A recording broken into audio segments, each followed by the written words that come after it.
तो hi friends, कैसे हैं आप सभी। नमस्ते, जोहार। जो लोग एग्जाम दे के आए हैं वो लोग आंसर की मैच कीजिएगा, और जो लोग इन फ्यूचर देने वाले हैं, सपोज दैट आप 2026 में देंगे, 27 में देंगे, 28 में देंगे, या फिर आगे फ्यूचर तक देंगे, तो वो सब देखिएगा इंडियन नॉलेज सिस्टम का पेपर। ठीक है, IKS का पेपर। ये SKMU दुमका का है। हो सकता है आप झारखंड की किसी अदर यूनिवर्सिटी से हो, या फिर भारत की किसी अदर यूनिवर्सिटी से हो। ठीक है, सब में काम आएगा इंडियन नॉलेज सिस्टम, भारतीय ज्ञान पद्धति। ठीक है, ऑलमोस्ट 80% सिलेबस सभी का सेम होता है। तो चलिए, ये तो हम आंसर की बता रहे हैं, साथ में थोड़ा सा डिटेल में बताएंगे, क्योंकि पिछले वाला स्टूडेंट भी देखेंगे बाद में। ठीक है, और जो लोग आंसर की मैच कर रहे हैं वो लोग आंसर की मैच कीजिएगा। और एक चीज़, सेमेस्टर 2 का सिलेबस मैं बहुत जल्द बताऊंगा आप लोगों को, सेमेस्टर 2 में क्या पढ़ना है। ठीक है, फिलहाल मैं आंसर की बताता हूँ। तो आप लोगों का एग्जाम खत्म हो गया, पूरा घूमे होंगे, क्योंकि अंतिम दिन सब कोई घूमता ही है ना। चलिए, तो पहला क्वेश्चन है इंडियन नॉलेज सिस्टम। 50 में 20 क्वेश्चन अगर आप सही करते हैं तो इसमें आपका पास माने जाएंगे। ठीक है, सबसे पहला क्वेश्चन है, इनमें से कौन सा वेद सबसे पुराना है। तो देखिए, ये सब मतलब लगभग लगभग 35 क्वेश्चन जो है पढ़ाया हुआ आया है। ऋग्वेद सबसे पुराना वेद है। ठीक, 4 गो वेद है, ऋग्वेद सबसे पुराना है। ठीक, इसी से गायत्री मंत्र की उत्पत्ति हुई है। नेक्स्ट, अगला है, भारत के स्टेट एल्बम राज्य के प्रतीक में सत्यमेव जयते कहाँ से लिया गया है। तो इसको भी बहुत बार बताऊं कि मुंडक उपनिषद से लिया गया है। उपनिषद, कौन सा उपनिषद? मुंडक। यहाँ पे तो यही दे देना है केवल उपनिषद। ठीक है, मुंडक उपनिषद 108 गो उपनिषद है, उसमें से मुंडक से लिया गया है इसको। नेक्स्ट, गायत्री मंत्र किस वेद में मिलता है। तो इसको भी बताया हूँ बहुत बार, ऋग्वेद से मिलता है, अभी भी जस्ट बताया। ठीक है, सामवेद से संगीत की उत्पत्ति हुई है, इसको भी जान लीजिए। नेक्स्ट, अगला आ जाता है, इनमें से किस वैदिक साहित्य में वर्ण व्यवस्था पर चर्चा की गई है। तो चलिए, एक दोस्त का कॉल था, बुला रहा है डिनर में। कह रहे भाई जरूर जाएंगे यार, फ्री का सामान मिलेगा तो खाना चाहिए, लेकिन वो आपके बॉडी को सूट करना चाहिए, ऐसा भी देख लेना है। ठीक है, इनमें से किस वैदिक साहित्य का वर्ण व्यवस्था पर चर्चा की गई है। ठीक है, तो वर्ण व्यवस्था आपको मालूम है, सबसे पहले चलता था 4 गो वर्ण था। ठीक, ब्राह्मण, क्षत्रिय, वैश्य और शूद्र। तो ये जो वर्ण व्यवस्था है, ऋग्वेद में सब कुछ लिखा हुआ है। ठीक है, नेक्स्ट, 10वें मंडल में पुरुष सूक्त में ये सब चारों वर्णों का वर्णन मिलता है, ब्राह्मण, क्षत्रिय, वैश्य और शूद्र का। टेक्स्ट, अगला क्वेश्चन है हमारा यहाँ पे, सांख्य स्कूल सिखाता है किस यूनिवर्स में शामिल है। एक मिनट, सांख्य स्कूल सिखाता है कि यूनिवर्स में शामिल है। यूनिवर्स में क्या शामिल है? ठीक है, यूनिवर्स मतलब ब्रह्मांड। तो सांख्य स्कूल हमें क्या सिखाता है कि पूरे के पूरे ब्रह्मांड में क्या शामिल है, ये क्वेश्चन है। क्वेश्चन थोड़ा सा घुमाया गया है। ठीक है, तो पूरे के पूरे ब्रह्मांड में आत्मा है, ब्रह्म है, आत्मा है, प्रकृति, यही सब है। ठीक है, आत्मा को ही ब्रह्म बोलते हैं, उसी को परमात्मा बोलते हैं, जो बोलना है बोलिए। तो पुरुष और प्रकृति ही पूरे के पूरे ब्रह्मांड में है। ठीक है, एक पत्थर में भी आत्मा है। ठीक है, क्योंकि आप मिट्टी बने, जैसे हम लोग शरीर है, शरीर के बाद मर जाते हैं मिट्टी, तो मिट्टी फिर क्या हुआ? मिट्टी से ही बना है आपका ईटा, तो ईटा में भी ब्रह्म है। ठीक है, चलिए उतना एक्सप्लेन नहीं करना है, दर्शन शास्त्र अभी नहीं पढ़ रहे हैं। वेदांत दर्शन इन पर जोर देती है। वेदांत दर्शन किस पे जोर देती है? तो देखिए, वेदांत दर्शन जो है, इंग्लिश में दे दिया है जी, है अल्टीमेट रियलिटी, मतलब कि जो वास्तविक ब्रह्मांड है उस पे बल देती है, वास्तविक दुनिया पे बल देती है, जिसको हम लोग ब्रह्म और स्व एहसास बोलते हैं।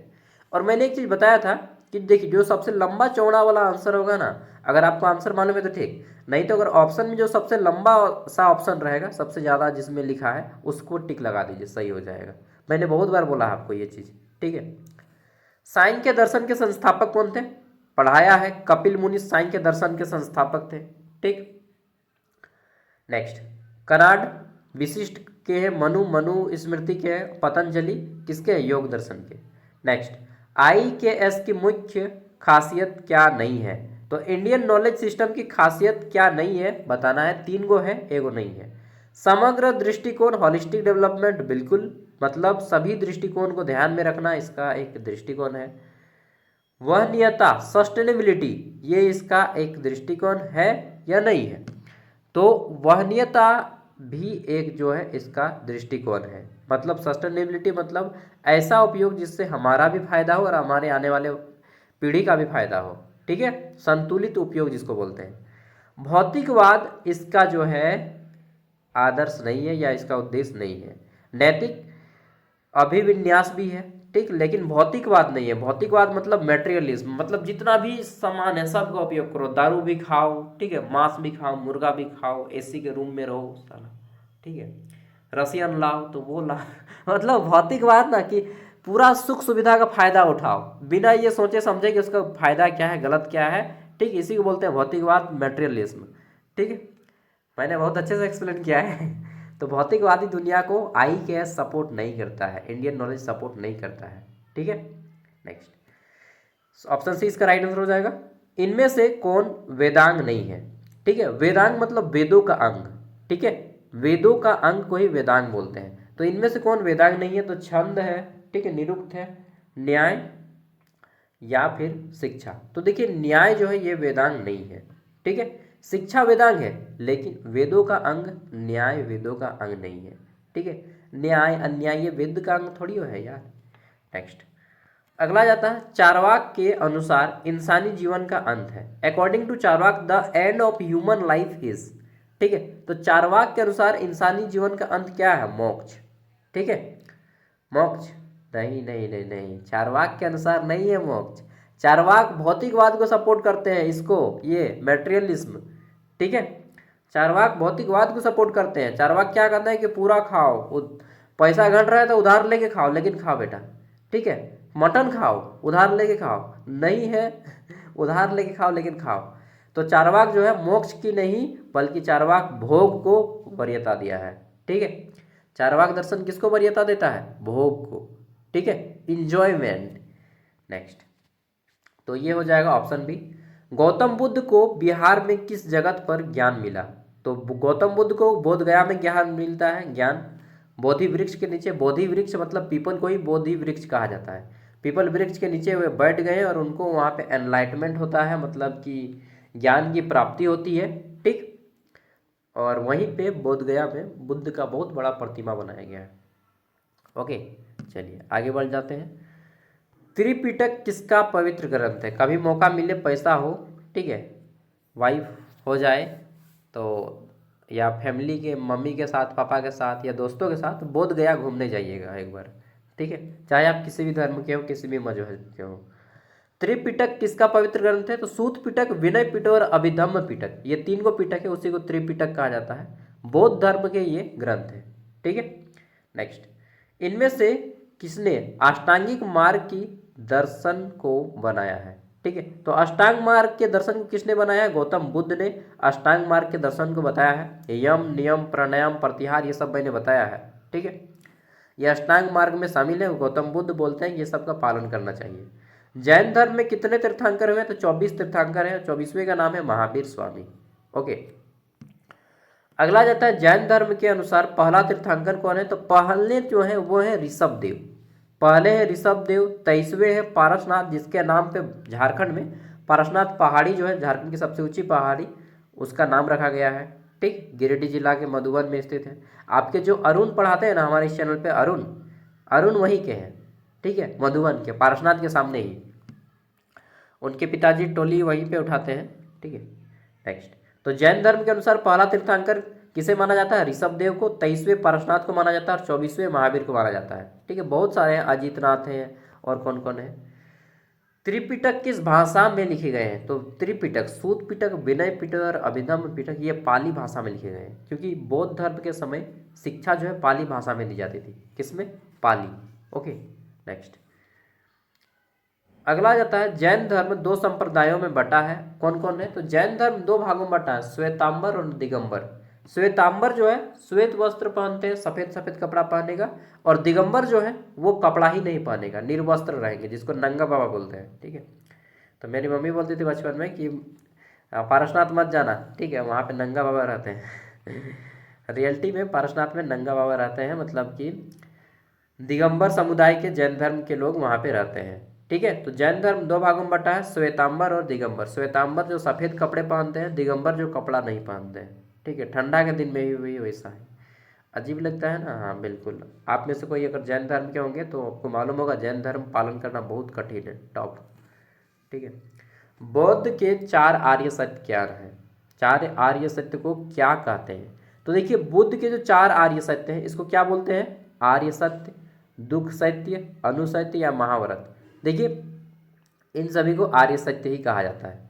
ठीक है, जैसे कि संसार दुखमयी है, पहला सत्य। दूसरा, दुख का कारण है हमारी इच्छाएं। तीसरा है कि दुख का नाश किया जा सकता है। चौथा है दुख को क्या जो है यार, इसी तरह से हाँ, अष्टांगिक मार्ग, दुख को दूर करने के लिए अष्टांगिक मार्ग को अपनाना, ये बौद्ध धर्म में बताया जाता है।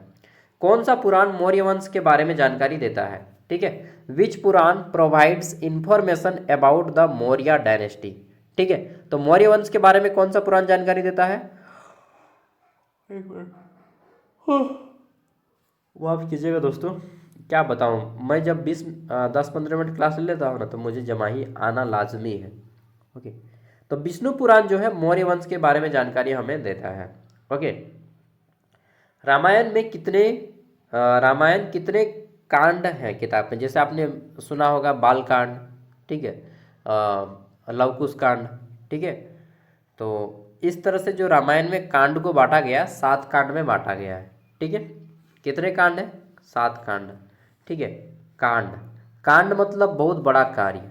ठीक है, जैसे वाल्मीकि रामायण में इनको 7 भागों में बांटा गया, बाल कांड, अयोध्या कांड, ठीक है, सुंदर कांड, लंका कांड, इस तरह से आपने सुना होगा। नेक्स्ट अगला जाता है, भगवत पुराण किसने लिखा है? ठीक है, तो वेद व्यास ने भगवत पुराण को लिखा है, वेद व्यास इसका राइट आंसर हो जाएंगे। नेक्स्ट अगला जाता है, पुराणों यानी कि पंच लक्षण का मुख्य विषय क्या है? What is the central theme of Purana Pancha Lakshana? ठीक है, तो पंच लक्षण पुराण के मुख्य विषय क्या है? देखिए मैंने बताया था कि अगर आपको आंसर नहीं आता तो जो सबसे लंबा आंसर होगा उसी को आप टिक लगा दीजिए, सही हो जाएगा। तो देवताओं राजाओं की रचना, विनाश और वंशावली, यह क्या है? पुराणों का पंच लक्षण मुख्य विषय।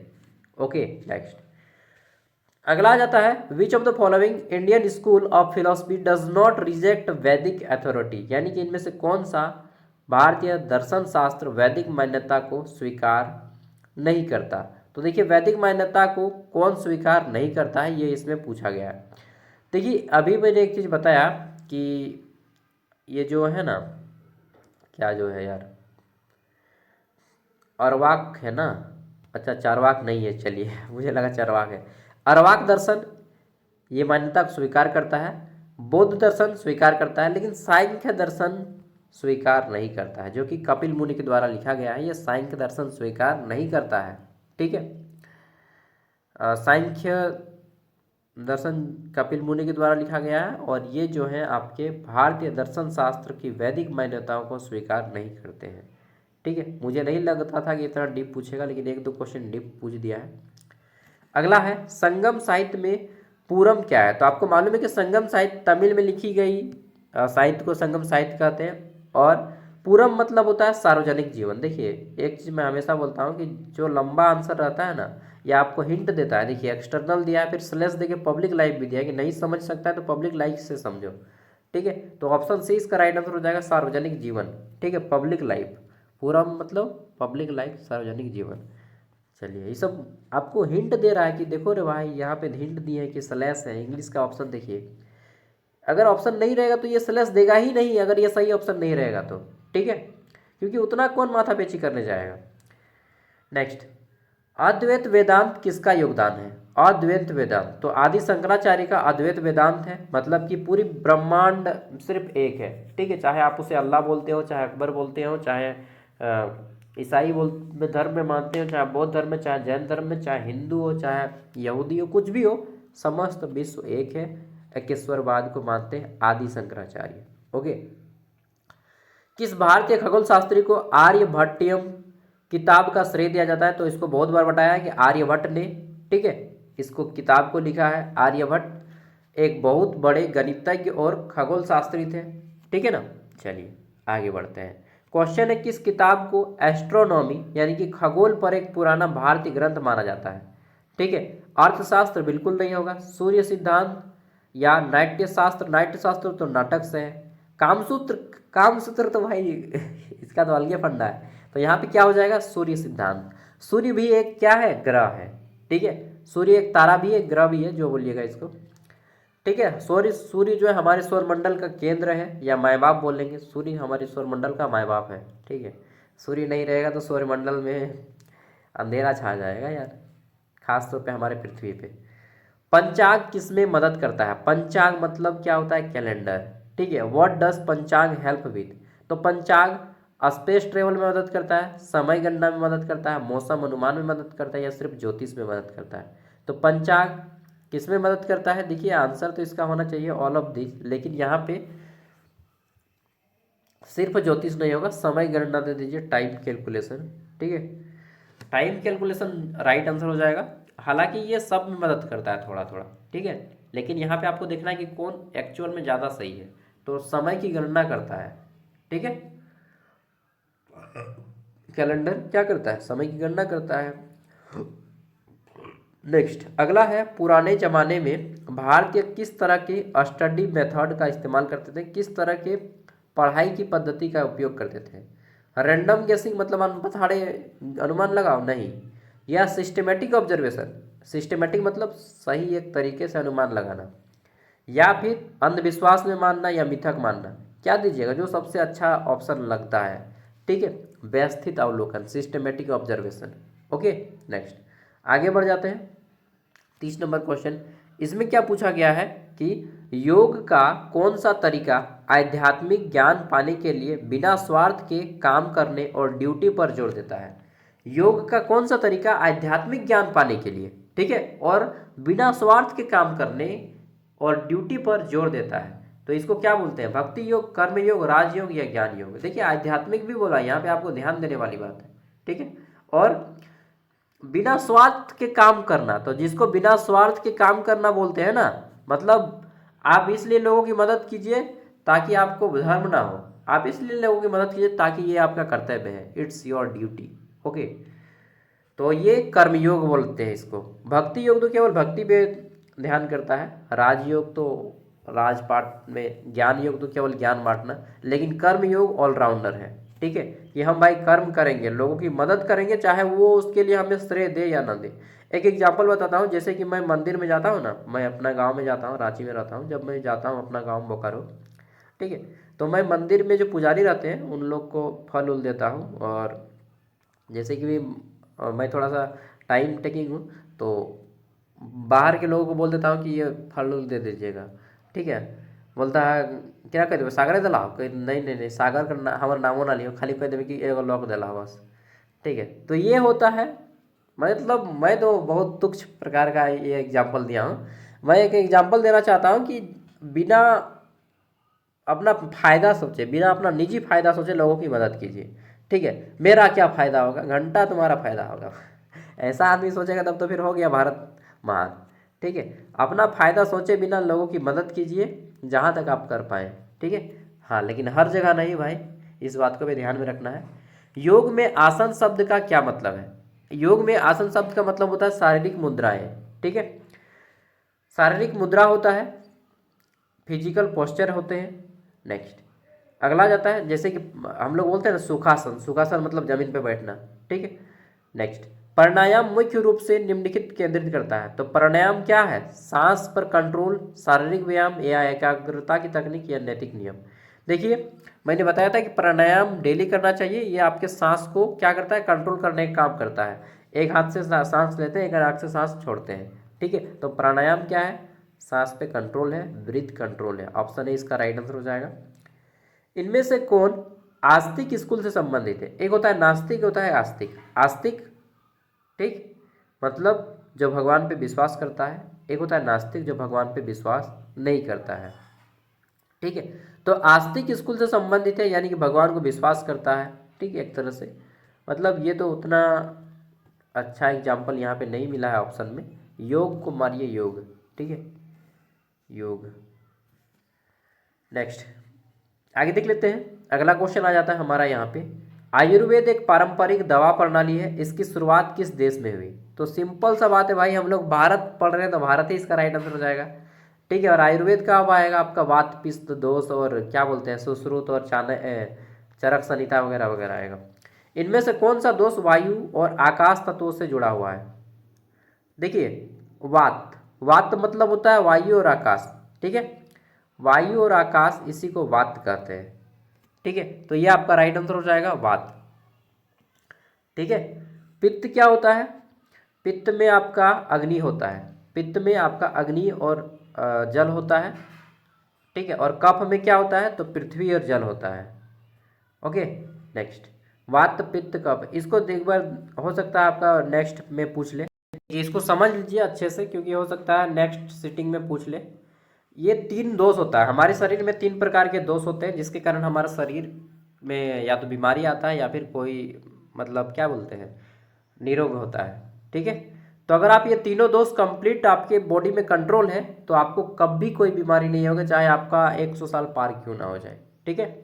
तो पहला है वात, दूसरा है पित्त और तीसरा है कफ, ठीक है।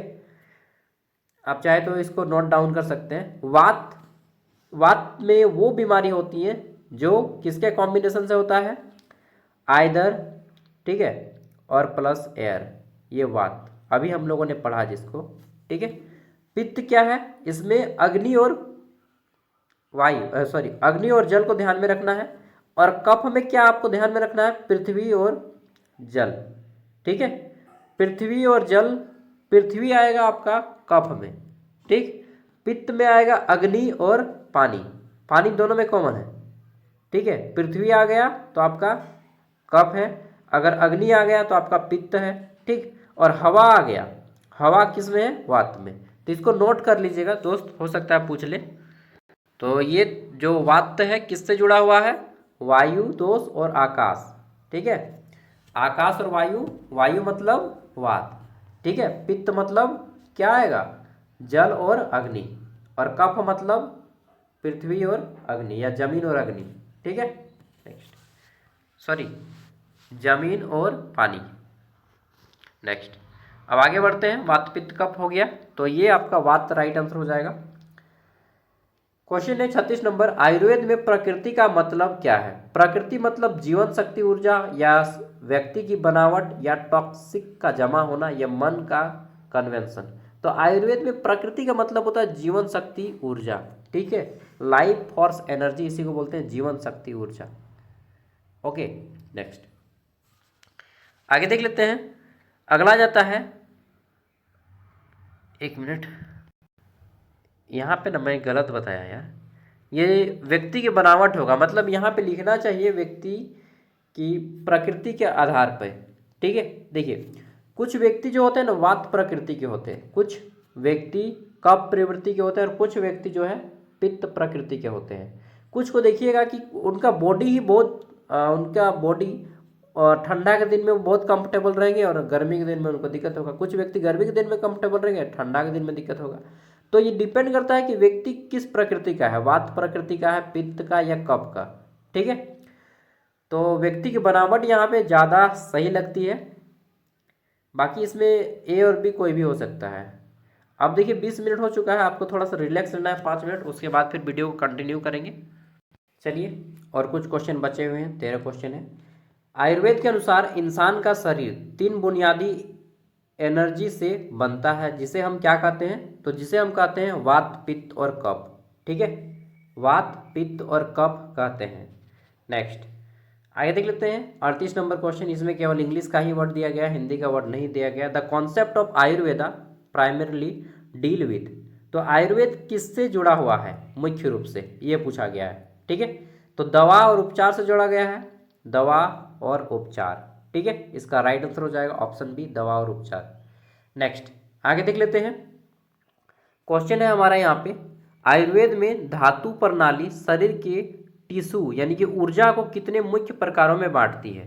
तो जो धातु प्रणाली है शरीर को 7 धातुओं में बांटती है। कितने? 7 धातु में शरीर को बांटती है, ठीक है। जैसे कि आप रासा, आपने नाम सुना होगा, रासा रक्त, ठीक, जो हमारा रस होता है, रस रक्त, ठीक है। और क्या बोलते हैं यार, रस हो गया, रक्त हो गया, अस्थि हो गया, ठीक। तो इस तरह से होता है, टोटल 7 गो होता है, क्या क्या जो होता है ये सब देख लीजिएगा। तो 7 प्रकार से बांटता है, थोड़ा सा डीप क्वेश्चन है ये। अगला क्वेश्चन आ जाता है हमारा यहाँ पे, इनमें से कौन सा संथाल इतिहास और संस्कृति को बचाने का मुख्य माध्यम है? ठीक है, तो बोलचाल की परंपरा, मौखिक परंपरा जिसमें कहानी, शेरिंग, विनती, ऑप्शन बी राइट आंसर हो जाएगा। ठीक है, अगला है संथाल नृत्य और त्यौहार के लिए कौन सा म्यूजिकल इंस्ट्रूमेंट जरूरी है? तो देखिए यहाँ पे ऑप्शन में दे दिया गया है थोड़ा सा बड़ा सा ऑप्शन। ठीक, तुम्दक, लकड़ी का ड्रम। ठीक है, ये तो हमने भी कभी नहीं पढ़ा यार। पारंपरिक संथाल नृत्य क्या है? परफॉर्मेंस में पुरुषों की क्या भूमिका होती है? तो पारंपरिक संथाल नृत्य में दिखाने में पुरुष की क्या भूमिका है ये बताना है। ठीक है, अब पुरुष क्या करते हैं पारंपरिक संथाल नृत्य में? तो बहुत सारी चीज़ों में, जैसे कि वे नृत्य नहीं करते, सिर्फ बीच में इंस्ट्रूमेंट बजाते हैं। ये तो गलत है भाई, क्योंकि वे डांस भी करते हैं यार, पुरुष भी डांस करते हैं। वे एक अलग सर्कल में नृत्य करते हैं, ये वे एक अलग सर्कल में नृत्य करते हैं, ये भी तो उतना सही नहीं लग रहा है हमको। वे नृत्य करते समय तुम्दक और तमक जैसे इंस्ट्रूमेंट बजाते हैं, वे गाते हैं जबकि महिलाएं इंस्ट्रूमेंट बजाती हैं। देखिए इसका कोई भी एक्चुअल राइट आंसर नहीं है। ठीक है, इसका जो भी राइट आंसर दीजिएगा आप दे सकते हैं। ठीक है, क्योंकि लगभग लगभग सब सही है। ठीक है, लगभग लगभग कोई भी एक्चुअल प्रॉपर आंसर इसका नहीं मिल पाएगा। जिसने क्वेश्चन सेंड किया है मालूम नहीं क्या सोच के सेंड किया यार। संथाल लोक नृत्य में महिलाएं आमतौर पर खुद को कैसे सजाती हैं? तो एक गोले में बाहर की ओर करके, एक लाइन में हाथ पकड़कर, पूरे इलाके में बिखरी हुई, या जोड़ों में तेजी से चलती हुई, इसको आप क्या बोलिएगा? तो इसको आप क्या बोलिएगा जी हैं? इसमें भी हम एक्चुअल राइट आंसर नहीं देंगे, लेकिन यहाँ पे हम इसको ऑप्शन मार सकते हैं कि गोले में बाहर की ओर मुख करके। ठीक है, गोले में बाहर की ओर मुख करके, और ये हम इसको, हाँ इसी को हम ऑप्शन ए को ही मारेंगे। चलिए, कुछ कुछ एक्चुअल आंसर इसका नहीं मिल पाएगा, क्योंकि जो सेट किया है वो अब किस नृत्य को ध्यान में रख के सेट किया है। अब उसका तो कोई बोल देता कि झूमर नृत्य में, या सोहराय नृत्य में, ठीक है, या सरहुल नृत्य में, कोई खा देता या कर्मा नृत्य में देता, तब तो अच्छा लगता। झारखंड की सबसे बड़ी जनजाति कौन है? इसका राइट आंसर हो जाएगा संथाल। लगभग 4-5 क्वेश्चन ऐसे हैं जिसका एक्चुअल आंसर नहीं मिल पाएगा आपको। ठीक है, संथाल इसका राइट आंसर हो जाएगा। नेक्स्ट नेक्स्ट आता है क्या? ट्रेडिशनल, अरे भाई पारंपरिक लिखो ना, पारंपरिक इकोलॉजिकल, पारंपरिक पारितंत्र नॉलेज, इंग्लिश में वर्ड लिखा है यार, इंग्लिश से पढ़ लेते हैं। Tradition, what is the primary method through which traditional ecological knowledge is pass down? देखिए पारंपरिक जो हमारी पारितंत्र प्रणाली है, उसमें ज्ञान को आगे बढ़ाने का मुख्य तरीका क्या है? ठीक है, मतलब हमारे पर्यावरण में ज्ञान को आगे बढ़ाने का मुख्य तरीका क्या है, हमारे आसपास में ज्ञान को आगे बढ़ाने का मुख्य तरीका क्या है? तो देखिए बड़ा सा आंसर यानी कि मौखिक परंपराएं और व्यवहारिक अनुभव। ठीक है, oral tradition and practical experience. Next, इनमें से कौन सा सूर्य मंदिर है? ठीक है, सूर्य मंदिर इनमें से कौन सा है? तो सूर्य मंदिर कोणार्क, कोणार्क के मंदिर। ठीक है, ये कहाँ पे है? उड़ीसा में है। जगन्नाथ मंदिर भी उड़ीसा में है। चार धाम को याद रखना है आपको, चार धाम कहाँ कहाँ पे है, याद है ना? एक है पुरी में, एक है द्वारिका में, एक है बद्रीनाथ, और एक कहाँ पे? रामेश्वरम में। नेक्स्ट, ब्लैक पैगोडा कहाँ है? तो ब्लैक पैगोडा किसको बोलते हैं? देखिए अभी इसी को क्वेश्चन को आपको थोड़ा सा घुमा के पूछ दिया है। ठीक है, ब्लैक पैगोडा कहाँ है? तो ये तो है सूर्य मंदिर कोणार्क में, ऑप्शन बी। ठीक है, आगे देख लेते हैं। अगला क्वेश्चन है अजंता की गुफाएं कहाँ हैं? ठीक है, तो अजंता की गुफाएं कहाँ पे हैं? महाराष्ट्र में है, कल भी मैंने बताया था यार। अजंता हो या एलोरा हो, दोनों महाराष्ट्र में है। ठीक, दुनिया भर में मशहूर नालंदा विश्वविद्यालय को किसने खत्म किया? तो बख्तियार खिलजी ने खत्म किया, और यहाँ पे बौद्ध धर्म की शिक्षा दी जाती थी। कुमारगुप्त प्रथम ने इसकी स्थापना की थी, यह बिहार में स्थित है। ठीक है, सांची का स्तूप किस सम्राट ने बनाया? सांची का स्तूप सम्राट अशोक ने बनाया, और ये बौद्ध धर्म के स्तूप से लिया गया है, और ये कहाँ पे है? मध्य प्रदेश में है।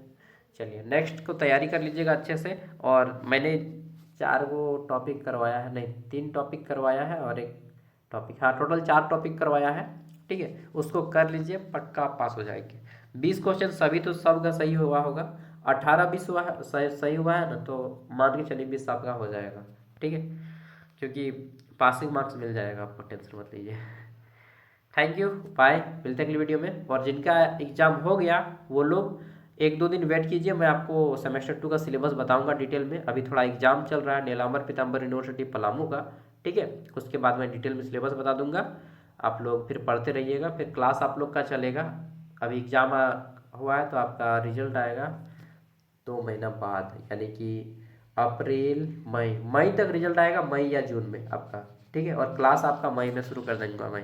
Okay, bye bye, thank you.